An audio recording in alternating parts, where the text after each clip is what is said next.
Ola a todos e a todas. Imos continuar hoxe co noso repaso das tipoloxías textuais e abordaremos o texto narrativo. O texto narrativo, como todos e todas lembramos, defínese por algo moi simple, que é que nos relata unha serie de acontecementos que lle suceden a uns personaxes nun tempo e nun espazo concretos. Se o texto narrativo é tan simple neste sentido, tamén teremos que decir que se trata dunha tipoloxía textual moi complexa a hora de ser clasificada. Por qué? Lembrade, por exemplo, cando falábamos das funcións da linguaxe. Falábamos da función expresiva ou emotiva, da función referencial, da función apelativa, e dicíamos que podíamos encontrar frases concretas descritas por unha única función, pero que no conxunto dun discurso o que encontrábamos era sumas de funcións. É dicir, coa función referencial eu falo dun referente externo, dunha realidade, coa emotiva dos meus sentimentos, coa apelativa doulle unha orde a alguén, e esas ordes, sentimentos, relatos vanse misturando nos diferentes textos, nos nosos discursos, na fala do día a día. Entón, isto acontece en certa medida, por definición, nos textos narrativos. Os textos narrativos son complexos e difíciles de catalogar na medida en que no seu interior poden conter fragmentos de outras tipoloxías textuais. Por exemplo, encontraremos nos textos narrativos fragmentos descriptivos. Dicíamos que o texto narrativo nos conta o que lle acontece a unhas personaxes nun espazo e nun tempo determinado. Pois cando eu estou facendo a descripción deses personaxes, cando eu estou facendo a descripción dese espazo, haberá fragmentos descriptivos dentro do noso texto narrativo, por exemplo, dunha novela. Igualmente, acontecerá coa aparición de fragmentos dialogais. Se eu escribo unha novela e vou introducindo o que din os meus personaxes, os personaxes da miña novela, introducirei as palabras por eles pronunciadas e estarei na reproducción de un texto dialogal. Acontecerá isto tamén con fragmentos expositivos ou incluso argumentativos, onde, por exemplo, unha personaxe dunha novela dá explicacións ou argumentacións que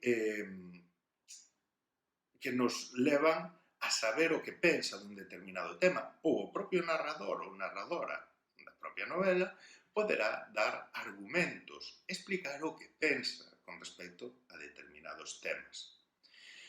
Por que chamamos fragmentos estas partes? Os fragmentos descriptivos, os fragmentos dialogais, os fragmentos expositivos ou argumentativos dentro do propio texto narrativo?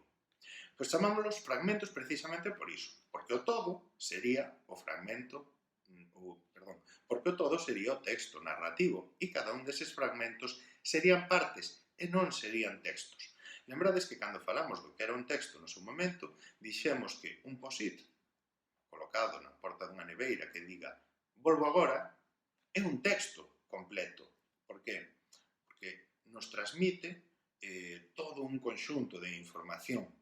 En cambio, unha páxina solta dunha novela non podemos ubicala contextualmente e a páxina 150 dunha novela de 200 páxinas, ainda que teña máis palabras que un pequeno post-it, non pode ser considerada texto, porque non responde a un todo de significado. Entón, cada un destes fragmentos chámanse fragmentos e non textos porque non corresponden cun todo de significado e unidos entre sí darán lugar as partes do narrador, das falas dos personaxes, diferentes descripcións e demais, todos xuntos darán lugar a un texto, que é o texto narrativo, esa novela, por exemplo, en cuestión, que sí tería un significado total.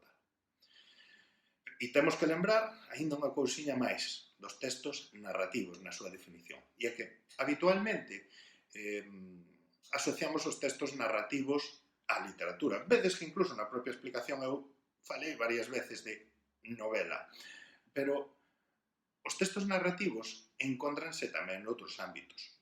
No escolar, por exemplo, unha redacción escolar é un texto narrativo. No xornalístico, onde unha crónica, unha noticia, son no fondo tamén textos narrativos, ou incluso no familiar, cando a alguén lle contamos pois, o que nos aconteceu ao longo da mañá no instituto, ou pola tarde, cando fomos dar un paseo, pois, hai un tempo concreto, fomos dar un paseo ao parque, o parque é o lugar, o tempo é a tarde, e hai uns personaxes, as persoas que estaban comigo ou aquelas as que vin dos que estou contando o que lle aconteceu. Entón, clariño isto, o texto narrativo non se circunscribe única e exclusivamente á literatura. E en canto ás características formais dos textos narrativos, hai varios elementos que sempre van ter os textos narrativos. Van a ter unha historia ou unha trama, personaxes, tempo, espazo, narrador e unha determinada estrutura. En canto á historia ou trama, temos que ter claro, relacionado con isto último que comentábamos, que a historia ou trama pode ser baseada en accións reais ou en accións ficticias. Un texto narrativo que conta o que me aconteceu pola tarde estará baseado en accións reais. Unha novela estará baseado en accións ficticias que, en algúns casos, poden ter unha base real. Sabedes que incluso nisto as tipoloxías textuais e as súas características se misturan. Despois, os personaxes serán os protagonistas máis ou menos importantes dunha historia. Teremos protagonistas principais, é dicir, personaxes protagonistas e personaxes secundarios. Despois, en canto ao tempo, no tempo temos que facer dúas diferenciacións no texto narrativo. O tempo interno e o tempo externo. O tempo externo é o tempo histórico no que se enmarca o relato. No primeiro trimestre, por exemplo, vimos ou estivemos a traballar con diferentes novelas que estaban ambientadas na Idade Media. Si escribo unha novela sobre a Guerra Civil ou a posguerra, como era aquela que tiñamos para o segundo trimestre, o tempo externo será outro. Se estou a falar dos anos 90, o tempo externo será outro. Se o tempo externo nunha novela vai desde principios do século XX a finais do século XX, pois todo ese século XX será o tempo externo da nosa novela. E o tempo interno será como se trata o tempo dentro do noso texto narrativo. Como evoluciona a narración?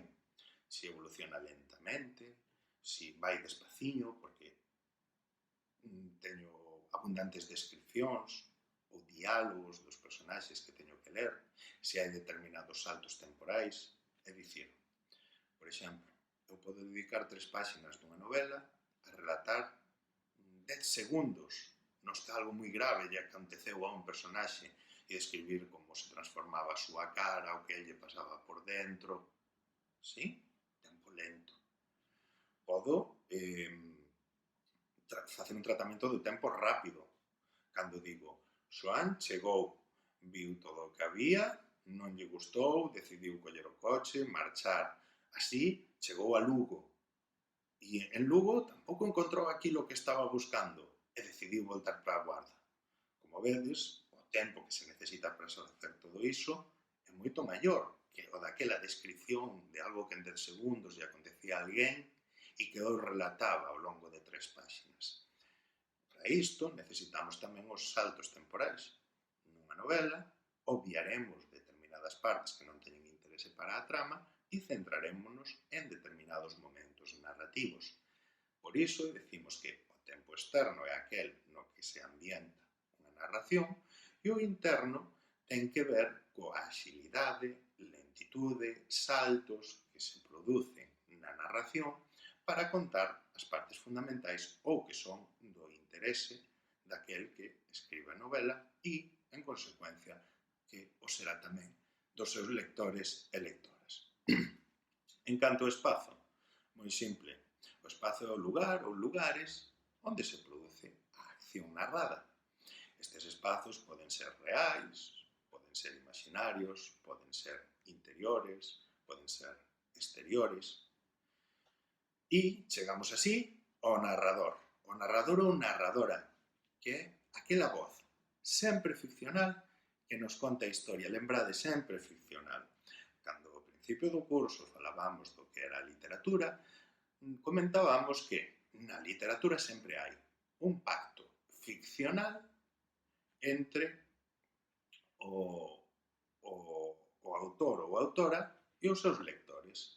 Entón, partimos da base de que todo o que hai ali é inventado e que non podemos identificar a voz do narrador coa voz do autor ou autora.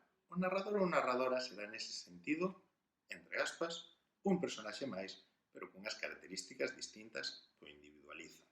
Incluso en algúns casos pode ser un determinado personaxe o narrador da historia. Isto todo de voz ficcional cando estamos falando de textos narrativos literarios, porque se eu estou contando o que me aconteceu pola tarde, neste caso o narrador non será ficcional, será real, porque son eu mesmo. E a estrutura. Nos textos narrativos diferenciaremos a estrutura externa e a estrutura interna. A estrutura externa é aquela que vemos ao coller un libro. A organización do texto en capítulos, en parágrafos, pode verse. A estrutura interna. A estrutura interna será a organización da historia dentro do texto. É dicir, como se conta a historia. Está relacionada co tempo. Pode ser lineal. Xoán chegou, viu todo o que había, non tiña verduras para facer a cea, saiu á tenda de Luisa e ali comprou verduras. Voltou para a casa e fixo unha fantástica menestra. A historia contada linealmente. Despois podemos ter saltos temporais, o que decíamos antes. Si imaginade que dentro de outra mesma historia, este Xoán, ou non lembro agora como lle chamei, que iba á tenda de Luisa a comprar verduras, ese acontecemento non nos interesa para a nosa novela en xeral, omitirémolo. Cando estamos lendo unha novela non sabemos o que comen os personaxes cada un dos días, non sabemos cantas veces van ao baño, non sabemos se lles picou unha orella. Entón, todas estas cousiñas que non son importantes, que non son fundamentais para a nosa historia, vanse saltando co que chamamos saltos temporais dentro da estrutura. Pode haber outros tipos de estrutura, o chamado comezo in media res, cando unha novela comeza con un acontecimento clarísimo. A muller foi asesinada e a partir de aí seguimos. Comezamos in media res, porque ese asesinato será algo fundamental para o devir da historia. Ou Manuel perdeu unha perna naquele accidente. Comezamos in media res, comezamos por unha información principal da historia. Outro tipo de comezos poderían ser o que vai describindo quen é un personaxe, pero sin que haxa acontecimentos fundamentais para o que será o devir futuro da novela. Ou, por exemplo, podemos comezar polo final. Ninguén foi ao enterro de Antón. E despois contamos a vida de Antón e como a súa vida levou a que ninguén estivese presente no seu enterro. Entón, isto sería a estrutura interna, a maneira de organización interna da historia dentro do texto. Da estrutura, ainda diremos que no texto narrativo teremos presentación, nó e desenlace. Ainda que, como vedes, pode haber excepcións.